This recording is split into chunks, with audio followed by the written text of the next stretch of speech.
პერფექციონიზმი არის მოთხოვნილება, სურვილი და ქმედება რაღაცა იდეალურისკენ, თუ ჩვენ გვინდა ბალანსის, ჰარმონიის მიღწევა, ჩვენ უნდა ვიცოდეთ აი ამ ქაოსში, ამ მრავალფეროვნებაში, ასე ვთქვათ, ცურვა, ბალანსის მიღწევა.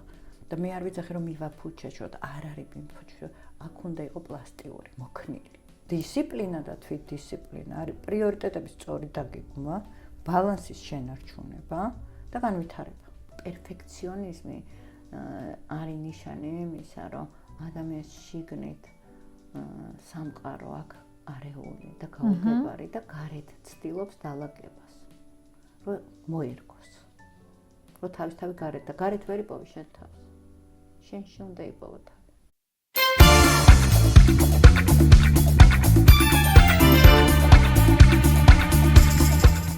მოგესალმებით, თქვენ უყურებთ გადაცემას ჯანმრთელობა და არა მხოლოდ ნინი ჭაჭიასთან ერთად. მე მის თანაწამყვანი ნათია გაფრინდაშვილი ვარ.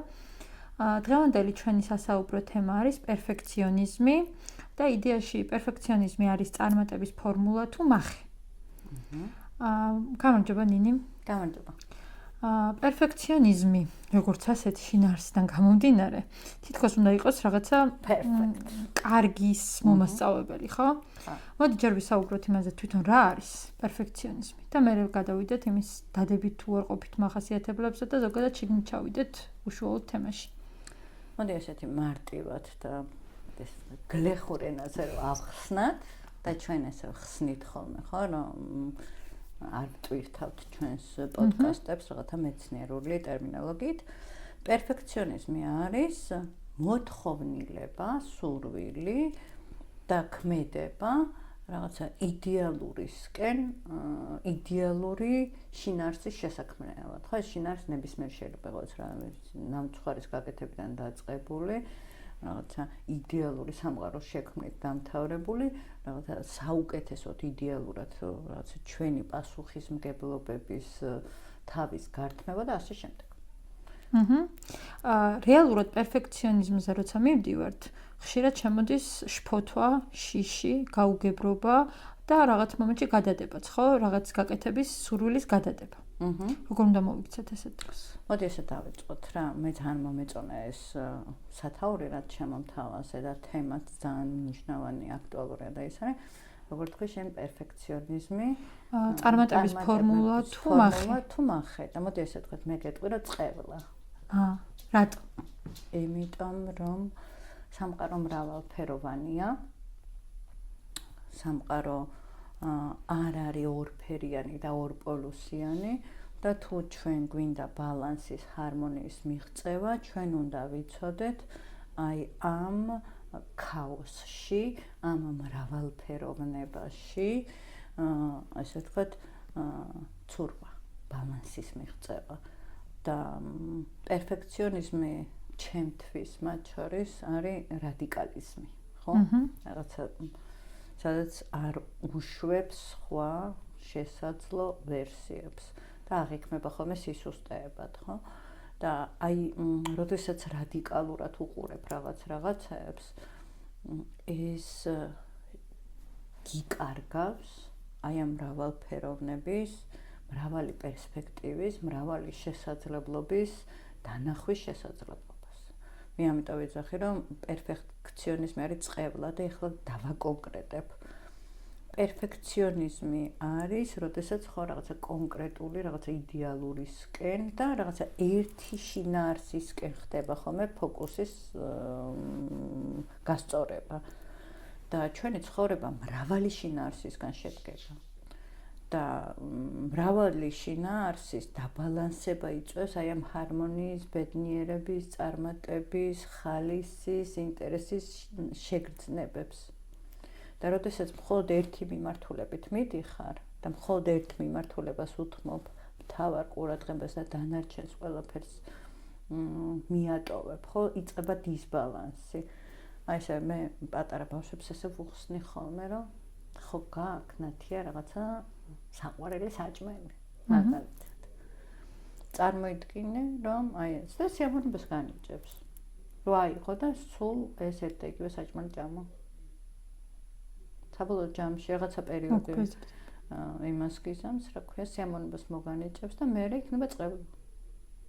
ხო, ზიზღაბდეც მიხვალ. როგორ შეიძლება დავწლიოთ? ანუ რეალურად ეს თანდაყოლილი უნარია თუ რაღაც ჩამოყალიბებული? ხო, ამას ჩვენი სამყაროს მიმართ დამოკიდებულებები, ჩვენი ხედვები, ჩვენი ქცევები ხელს უწყობენ, რომ ანი არსებობენ, ან არ არსებობენ. განსაკუთრებით პერფექციონიზმის ჩამოყალიბებას ხელს უწყობს ჩვენი საღმრთელო საგანმანათლებლო სისტემა, სადაც სამწუხაროდ ყველაფერი დამსახურებებით და გამომუშავებებით ხდება. და ახაც ხო კონკურენცია როცა დიდია, რომ რაღაცა ხო ისე წარმოდგენა, რომ აი ესეთი ყველა ვცდილობთ რომ რაღაცა დავიმსახუროთ. ამიტომ რაღაცა ვუქმნით, რაღაცა იდეალურის ხაც, რომ აი ამ იდეალურით რაღაცა მოვიპოვოთ აღიარება, აი ამ კონკურენტულ, ცოტა გაშარჟებულია ეს მაგალითი, მაგრამ მე მგონი რომ ბევრისთვის უფრო გასაგები იქნება, ხო, რომ აი იდეალურისკენ სწრაფვა. მე არ ვიცახი რომ ჩვენ არ უნდა გქონდეს იდეალურისკენ სწრაფვა. პირიქით ძალიან მნიშვნელოვანია, იმიტომ რომ ეს გვაძლევს განვითარების საშუალებას, მაგრამ ისიც უნდა გვესმოდეს რეალურად, რომ ჩვენ ვითარდებით და ჩვენი უნარების ადამიანის განვითარებადი არსება არის და ჩვენი უნარების განვითარებით ყოველთვის ყოველ ჯერზე რაც უფრო ვითარდები, უფრო ეფექტურად შეიძლება რაღაცა აი ამ გამოცდილებებიდან, ამ ცოდნიდან გამომდინარე რაღაცა საკითხები უკეთესად გადაწყვიტო.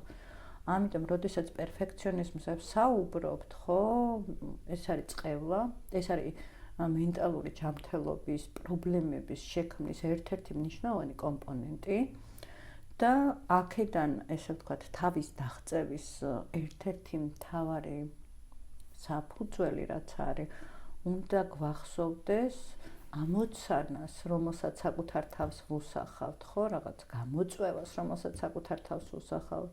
ვალდებულებას, რომელსაც საკუთარ თავს ვუსახავთ, რა მიზანი აქვს.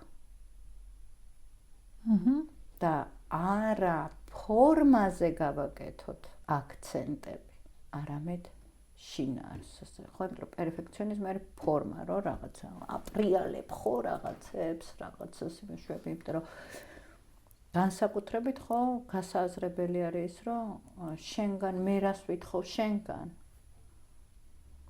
და შენ თუ პერფექციონისტი ხარ მაგალითად, ხო? შენი წარმოსახვით რას მიმატებ კიდე, რომ ვითომ მე ვითხოვ შენგან რაღაცებს. გასაგები. სრულყოფილება რომ დაუპირისპიროთ რეალურ მოლოდინებს. ანუ ამ შემთხვევაში პერფექციონიზმის ერთ-ერთი დამახასიათებელი უნარი თუ თვისება ხო არის ის, რომ აბსოლუტურად ყველაფერი ერთი შეხედვით სრულყოფილად აქვს წარმოდგენილი, ანუ სრული სურათი აქვს წარმოდგენილი, როგორი უნდა და რეალური მოლოდინები. არ არსებობს, იმიტომ რომ რაღაცა ხო დასრულება სიკვდილია. და ჩვენ სამყარო ცოცხალია, დინამიურია, ქაოსია, განვითარებადი არის და როგორ შეიძლება რაღაცა მიაღწიოს სრულყოფილებას, დასრულდეს, ხო? და თუ სრულდება, მაშინ უკვე ის არაფრის მომცემი აღარ ხდება. ამიტომ არის, რომ ჩვენ უნდა გვესმოდეს, ახლა განსაკუთრებით ხო, რა ვიცი მე, მაგალითად მოითხოვ საკუთარი თავისგან რაღაცა იდეალურად დაწერო ბლოგი. რას ნიშნავს იდეალურად დაწერო ბლოგი? ანუ შენი რაღაც კრიტერიუმები გაქვს, რომელსაც უნდა აკმაყოფილებდეს, ხო? გააქვს ჩამოწერილი. მოდი ვთქვათ, რომ აქვს. ხო, ანუ კონკრეტულად უნდა ვიცოდეთ. მე აი თითოეული ეს პარამეტრი უნდა განიხილო მიზანთან მიმართებაში, რამდენად აქტუალურია. ანუ პრიორიტეტების დალაგება უნდა იცოდეთ. იმიტომ რომ ჩვენი სამყარო ძალიან ბევრი გამოწვევის, ძალიან ბევრი პასუხისმგებლობის, ძალიან ბევრი მისწრაფებების შესაძლებლობას გვაძლევს. და მე არ ვიცახი რომ მივაფუჩეშო და არ არის მივაფუჩეშო, აქ უნდა იყო პლასტიური, მოქნილი. რომ ხო ჩემი ამოცანა თუ არის რომ რაღაცა შინაარსი შენ ჩემს აუდიტორიამდე მიიტანო გასაგებად, ეს არის დიდი, რომ უკეთესად შეიძლება, ყოველთვის შეიძლება. იმიტომ რომ მინიმუმ მე და შენ აი ამ პოდკასტსაც რო წერთ, ესეც გამოცდილება არის და შემდეგი ცოტა სხვანაირი იქნება და ამ გადაცემას რო თავიდან ვუყურებთ, შეიძლება ვთქვათ, რომ ეს ჯობდა ესე გაგვეკეთებთ, ეს ყოველთვის იქნება. იმიტომ რომ ჩვენ ყოველთვის ვითარდებით რაღაცა, აი ეს მრავალფეროვნება გვაქვს. ამიტომ მიზნიდან გამომდინარე, რაღაცა თუ გამოგვივა ის, რომ დავანახოთ ადამიანებს, რომ ეს არის პერფექციონიზმი არის შემაფერხებელი ფაქტორი და მე ამიტომ ეძახი წყევლას, მიზანი მიღწეულია და ხო, ჭირდება ამ პოდკასტს ბევრი გადაპრანჭვა ეფექტი რაღაცა, ანუ ეს ხო მეორე ხარისხოვანი არის და მე არ მაქვს ამოცანად, რომ რაღაცა ეს პოდკასტი იყოს რაღაცა სპეცეფექტებით და რაღაცა თვალი მიზიდოს და ასე შემდეგ. კამერით გადაღებული, როდესაც ჩვენ ჩვეულებრივი smartphone-ებით ვწერთ ამ პოდკასტებს.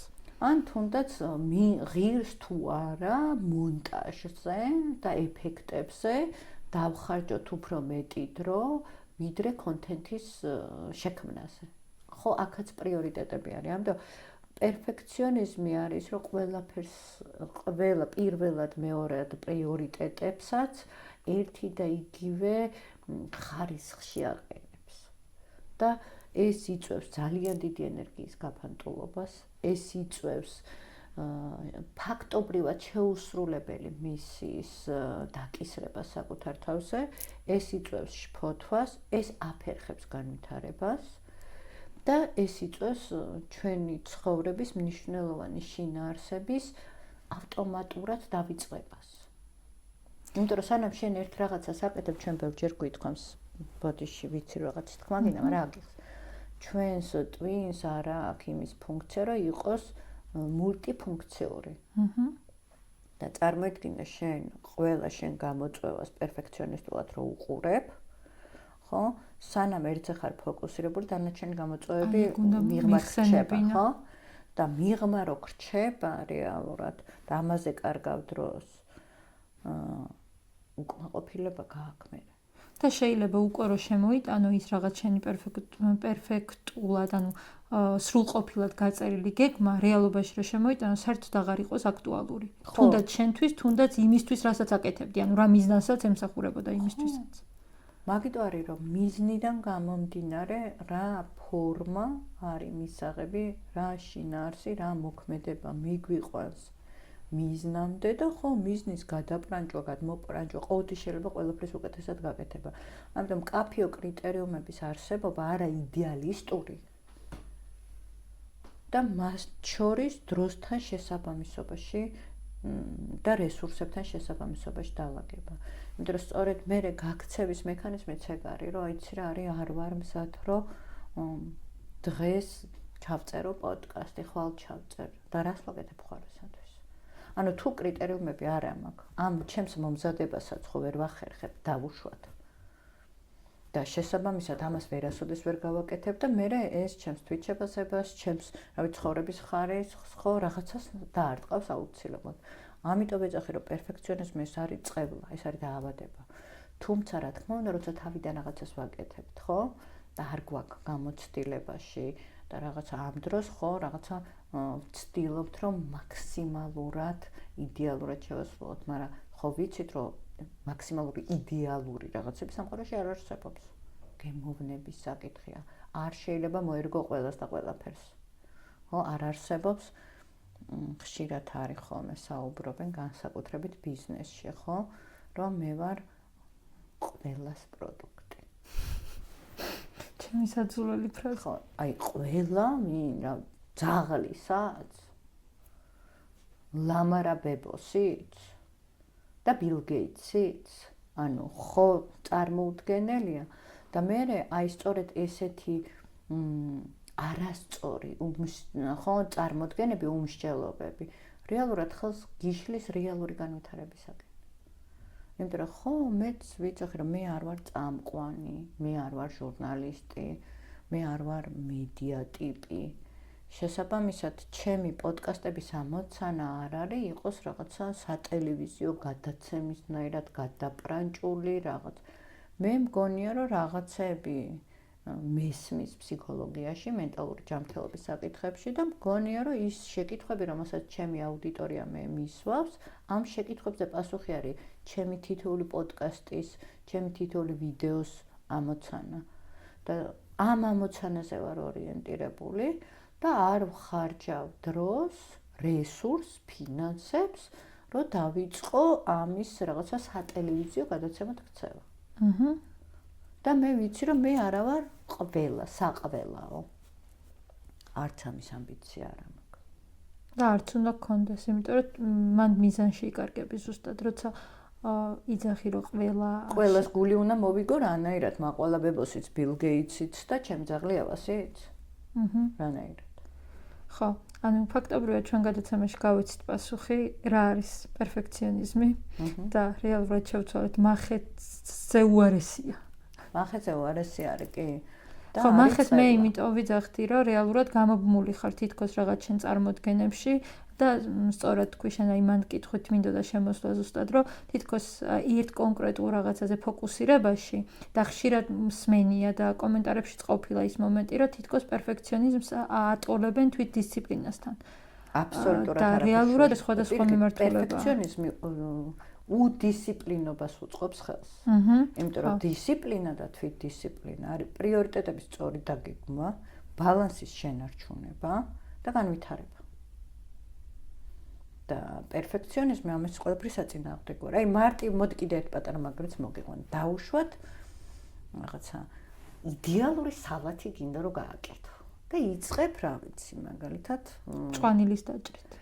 წვანილის დაჭრით და დგახარ და ნაცვლად იმისა, რომ სალათის კომპონენტებზე, რაღაცა მის შეზავებაზე, ხო, იმაზე, რომ დგახარ და მთელ დროს და ენერგიას და დღეს ხარჯავ წვანილის იდეალურ ფორმებად რო დაჭრა. და გავიდა დღე და დარჩი მშიერი. და რავი, ოჯახის დატოვე მშიერი.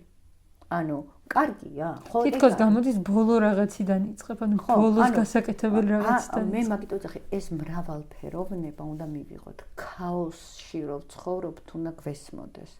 და ქაოსში და მრავალფეროვნებაში პოლუსები არ არსებობს რა ესეთი ორი, რომ ან კარგი, ან ცუდი, იდეალური, ან რაღაცა, ხო?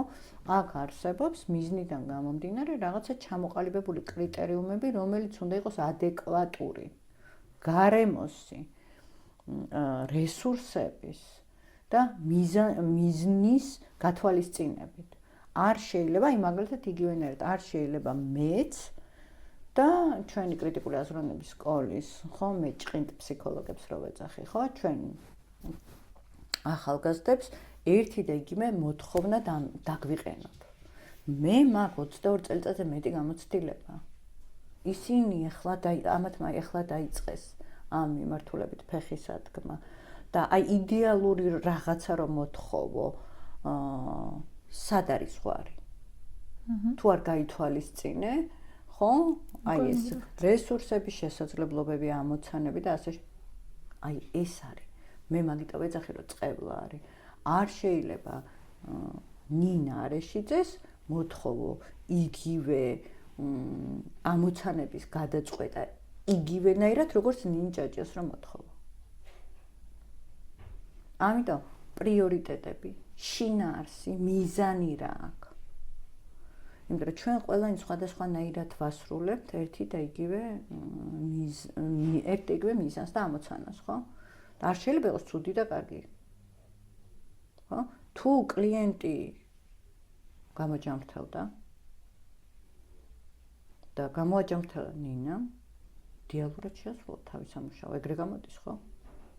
და აქ საუბარი რომ რაღაცა ეს რო ესე შეიძლება, ეს რო ასე იყოს, ის რო ასე იყოს, დაუსრულებელი არის, ეს კიდე ეს ხوار დავხვეწოთ, ანუ უნდა იცოდეს სადღაც გაჩერება. ეს გაჩერების წერტული უნდა იყოს სწორედ ეს. მიზანი, რესურსები, შესაბამისობა, გარემო, ადეკვატურობა. მაშინ ყველაფერი გამოდის. მაშინ ადამიანები ვითარდება და კი მეც რო უყურებ ჩემი თქვა 2 წლის წინანდელ ვიდეოებს და ეხლა რაღაცებზე მეც ხალისო, მაგრამ მე მიყვარს ეს ჩემი 2 წლის წინანდელი თავი, იმიტომ რომ ჩემი ის 2 წლის წინანდელი ვიდეოები რო არ ყოფილიყო, ჩემი ეს ვიდეო არ იქნებოდა. და ამიტომ თქვა რომ ის ნაგავია? არ არის ნაგავი, ხო? იმ მომენტისთვის ის იყო ის იდეალური, რაც მე შემიძლია რომ გამეკეთებინა. და ხო, შეიძლება ვიღაცა სხვა შეიძლება უკეთესად გაეკეთებინა, მაგრამ ის სხვა არის.